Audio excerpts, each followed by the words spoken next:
Hi friends, 1946 మరియు 1951వ సంవత్సరంలో ఇంగ్లాండ్లోని ఒక క్యాథలిక్ ఫ్యామిలీలో ఇద్దరు అమ్మాయిలు జన్మించారు. అయితే వారిలో పెద్ద అమ్మాయి పేరు జవానా పోలోక్ మరియు చిన్న కుమార్తె పేరు జాక్లిన్ పోలోక్. ప్రతి క్యాథలిక్ కుటుంబం జీవించే మాదిరిగా ఆ ఫ్యామిలీ కూడా సంతోషకరమైన జీవనాన్ని గడుపుతూ ఉండేవారు. కానీ 1957లో ఆ ఇద్దరు అమ్మాయిలు తమ స్నేహితుడైన యాంటోనీతో కలిసి చర్చికి వెళ్తుండగా కారు డ్రైవర్ నిర్లక్ష్యం కారణంగా ఆ ముగ్గురు ప్రమాదానికి గురై అక్కడికక్కడే చనిపోతారు. ఆ తర్వాత ముగ్గురిని కారుతో యాక్సిడెంట్ చేసిన లేడీ డ్రైవర్ కావాలని ఆ ముగ్గురు పిల్లల్ని యాక్సిడెంట్ చేసి చంపిందని తెలుస్తుంది. ఎందుకంటే ఆమె పిల్లల్ని తన నుండి ఉద్దేశపూర్వకంగా ఎవరో దూరం చేస్తారు. కావున ఆ కసిని ఆమె పోలోక్ ఫ్యామిలీ పిల్లలపై చూపిస్తుంది. అయితే ఈ విషయం పోలోక్ కుటుంబాన్ని ఒక్కసారిగా కుదిపేస్తుంది. కానీ ఇది ఈ కథ యొక్క ముగింపు కాదు. ఎందుకంటే ఈ సంఘటన జరిగిన దాదాపు ఏడాది తరువాత, అంటే 1958 అక్టోబర్ 4న ఆ పిల్లల తల్లి మరో ఇద్దరు కవల పిల్లలకు జన్మనిస్తుంది. అయితే ఇక్కడ విచిత్రం ఏమిటంటే పోలోక్ కుటుంబానికి చెందిన మునుపటి ఇద్దరు అమ్మాయిల గాయం గుర్తులు ఎక్కడైతే ఉన్నాయో అదే ప్రదేశంలో కవలలుగా పుట్టిన ఆ ఇద్దరు అమ్మాయిలకు బర్త్ మార్క్స్ ఉంటాయి. కవలలుగా పుట్టిన ఆ అమ్మాయిలకు చనిపోయిన వారి అక్కల గురించి ఏమీ తెలియదు. కానీ వాళ్ళిద్దరూ 4 ఏళ్ల వయస్సులో జవానా అండ్ జాక్లిన్ బొమ్మలను వారి అక్కలు పిలిచే పేర్లతో పిలిచేవారు. కేవలం ఇంతే కాదు, కారు ప్రమాదం గురించి వాళ్లతో చెప్పకపోయినా వారికి యాక్సిడెంట్ కు సంబంధించిన ప్రతి చిన్న డీటెయిల్స్ తెలుసు. మరియు ఆ ఇద్దరు అమ్మాయిలు కారుతోటి ఎంతగానో భయపడేవారు. అప్పుడప్పుడు ఆ అమ్మాయిలకు కారుతో ఎవరో తమను గుద్దేసి వెళ్లిపోయినట్టు పీడకలలు వస్తాయని కూడా చెప్పేవారట. కొంతమంది ఇవన్నీ రిలేషన్స్ చూసి అది కేవలం కోఇన్సిడెంట్ అని దీనిని ఇగ్నోర్ చేయవచ్చు. కానీ నా పరంగా చూసుకుంటే నేను మాత్రం దీనిని సింపుల్గా రీఇన్కర్నేషన్ అనగా పునర్జన్మ అని అంటాను. సరిగ్గా ఇదే విధంగా ఇప్పటి నుండి కొంతకాలం క్రితం ఒక ఈజిప్షియన్ ప్రెస్టేజ్ యొక్క పునర్జననం అయ్యింది. ఆవిడ ఈజిప్ట్ గురించి శాస్త్రవేత్తలు ఎప్పటికీ కనుక్కోలేని ఎన్నో రహస్యాలను తెలియజేసింది.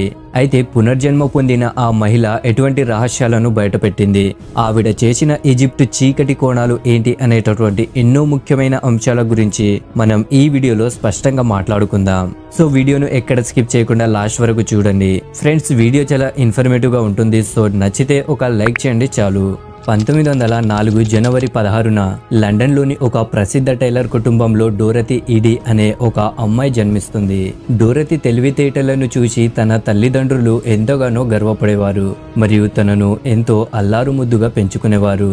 కానీ డోరతీ 3 సంవత్సరాల వయసులో ఉండగా ఒకరోజు ఆమె ఆడుకుంటూ మెట్లపై నుండి జారి క్రిందకు పడుతుంది. ఫ్రెండ్స్, ఇది చూసి వీడియో చూస్తున్న కొంతమంది ఇప్పుడు ఆ అమ్మాయి కూడా మరణించి మళ్ళీ పునర్జన్మిస్తుందని అనుకోవచ్చు. కానీ ఈ కేసులో అలా జరగలేదు. ఎందుకంటే ఈ కథ అన్ని కథలతో పోల్చుకుంటే ఎంతో డిఫరెంట్ గా ఉంటుంది. డోరతీ ఈడీ క్రింద పడిన తర్వాత కుటుంబ సభ్యులు డాక్టర్ ను పిలుస్తారు. అయితే బెడ్ పై పడి ఉన్న డోరతీని పరిశీలించి డాక్టర్ ఆమె చనిపోయిందని చెబుతాడు. దాంతో కుటుంబ సభ్యులంతా శోక సముద్రంలో మునిగి గది నుండి బయటకు వెళ్లిపోతారు. కానీ కూతుర్ని కోల్పోయిన బాధతో కుమిలిపోయిన తల్లిదండ్రులు ఒక గంట తరువాత కూతురి మృతదేహాన్ని చూసేందుకు వచ్చి ఒక్కసారిగా ఆశ్చర్యపోతారు. ఎందుకంటే చనిపోయిందన్న వాళ్ళ కూతురు అకస్మాత్తుగా ప్రాణం పోసుకుంటుంది. చనిపోయిందన్న అమ్మాయి తిరిగి లేవడం అనేది నిజంగా ఒక అద్భుతం అనే చెప్పాలి. అక్కడ ఉన్నటువంటి చాలా మంది దృశ్యాన్ని చూసి ఆశ్చర్యపోయారు కూడా. కానీ ఆమె తల్లిదండ్రులు మాత్రం అవేవి పట్టించుకోలేదు. ఈ సంఘటన తర్వాత వాళ్ళంతా సంతోషంగా జీవించడం ప్రారంభించారు. కొన్నాళ్ల తర్వాత 1908లో డోరతీ కుటుంబం అంతా బ్రిటిష్ మ్యూజియం చూసేందుకు వెళ్లారు. అప్పుడు మొత్తం మ్యూజియంలో డోరతీ మామూలుగానే ఉంది. కానీ వారు ఈజిప్షియన్ సెక్షన్ లోకి వెళ్ళగానే డోరతీ వైఖరి పూర్తిగా మారిపోతుంది. 4 సంవత్సరాల వయసులో పిల్లలకు మ్యూజియంలోని వస్తువుల గురించి అసలు ఏమీ అర్థం కాదు. కానీ డోరతీ మాత్రం అక్కడ ఉన్నటువంటి శిలలను, ఆర్టిఫాక్ట్స్ ను ఎంతో గౌరవంగా చూస్తుంది. అక్కడ ఉన్నటువంటి కొన్ని ఈజిప్షియన్ మమ్మీల యొక్క కాళ్లకు నమస్కరిస్తుంది కూడా. కేవలం ఇంతే కాదు, ప్రిజర్వ్డ్ చేయబడ్డ ఒక మమ్మీ ముందు హాయిగా ప్రశాంతంగా కూర్చుంటుంది. తల్లిదండ్రులు తనను అక్కడి నుండి రమ్మన్నా కూడా వెళ్లేందుకు సిద్ధపడదు. దాంతో ఆమె తల్లి ఆమెని బలవంతంగా అక్కడి నుండి తీసుకెళ్లే ప్రయత్నం చేస్తే ఆమె గట్టిగా అరుస్తుంది, నన్ను ఇక్కడే వదిలేయండి, వీళ్ళంతా నా వాళ్ళు అని అంటుంది. ఉంటుంది. ఇక ఇంకేముంది, ఆ రోజు తర్వాత నుండి డోరతి స్వభావం శాశ్వతంగా మారిపోతుంది. డోరతి ప్రతిరోజు రాత్రి అకస్మాత్తుగా నిద్రలేచి ఏడవడం ప్రారంభించేది. ఇదంతా చూస్తున్న ఆమె తల్లిదండ్రులకు ఏమీ అర్థం కాదు. తమ కూతురు ఎందుకిలా ప్రవర్తిస్తుందో తెలియక తల్లిదండ్రులు సతమతమైపోతారు. కానీ అర్ధరాత్రి నిద్రలో నుంచి ఉలిక్కిపడి లేచిన తర్వాత డోరతి తన తల్లిదండ్రులతో ఇది నా ఇల్లు కాదు, నన్ను నా ఇంటికి తీసుకెళ్ళండి అంటూ చెప్పేది.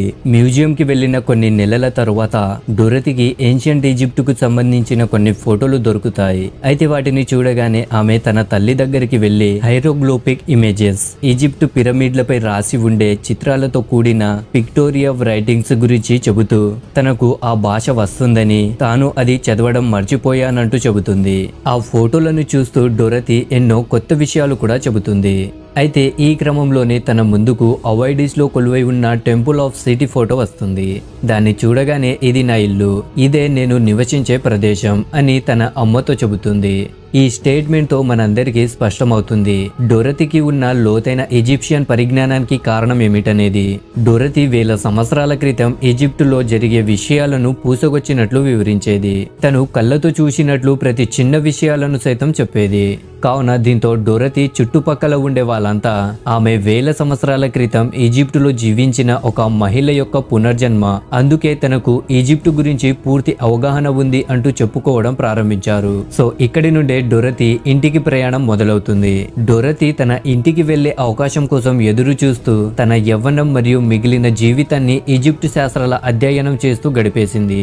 అయితే అదృష్టవశాత్తు వీధి ఆమెకు సహకరించింది. 1933లో 29 సంవత్సరాల వయసులో ఉండగా డోరతి అబ్దుల్ మక్ అనే ఈ ఈజిప్షియన్ వ్యక్తిని వివాహం చేసుకొని అతనితో పాటు కైరో వెళ్లిపోతుంది.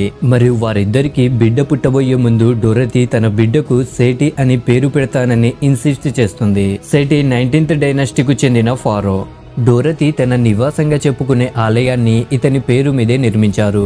ఫ్రెండ్స్, ఈజిప్టులో ఒక ఆచారం ఉంది. అదేంటంటే ఒక అమ్మాయి వివాహం చేసుకున్నప్పుడు తన పుట్టినింట్లో పెట్టిన పేరును వదిలేసి అత్తగారి ఇంట్లో మరో కొత్త పేరు పెట్టుకోవాలి.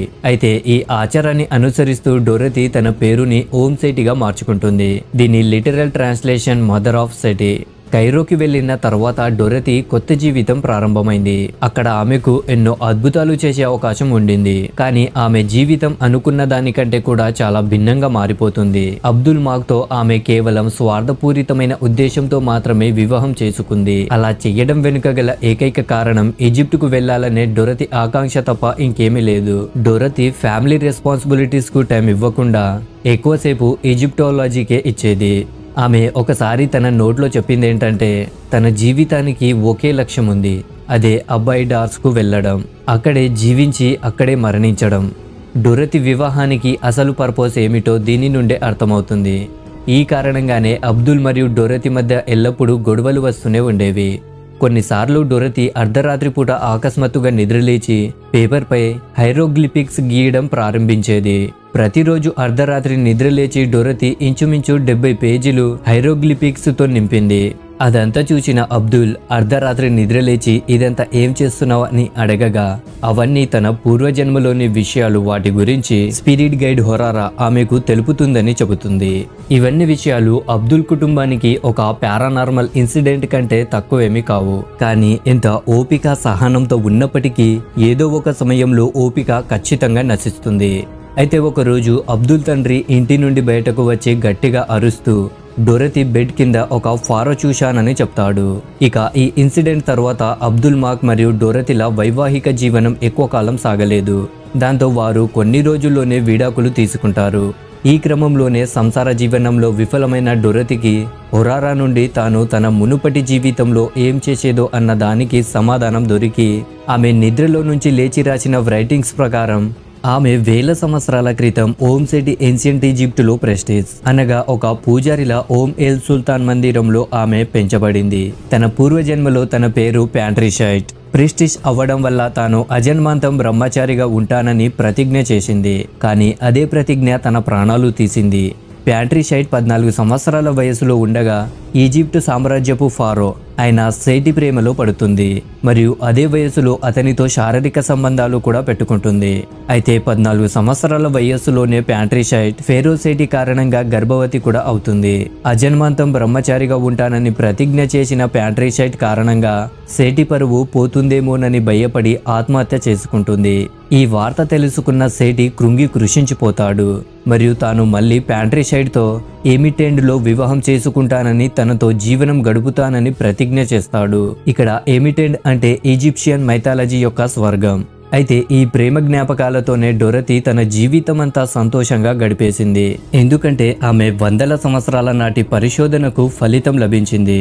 ఫ్రెండ్స్, చాలా మంది ఓం సేటి కథను ఒక కాల్పనిక కళగా భావించేవారు మరియు ఇటువంటి కథలు ఎవరైనా చెప్పగలరు అంటూ హేళన చేసేవారు. కానీ డొరతీ ఒకదాని తర్వాత మరొక సాక్ష్యాలను ప్రపంచం ముందుకు తీసుకురావడం మొదలుపెట్టిన తరువాత అందరూ డొరతీని నమ్మడం ప్రారంభించారు. డొరతీ ఎక్స్ట్రాఆర్డినరీ పనులను చూసి 1956వ సంవత్సరంలో అబైడోస్ యాంటిక్వైటీ డిపార్ట్మెంట్ హెడ్ గా డొరతీను నియమించింది.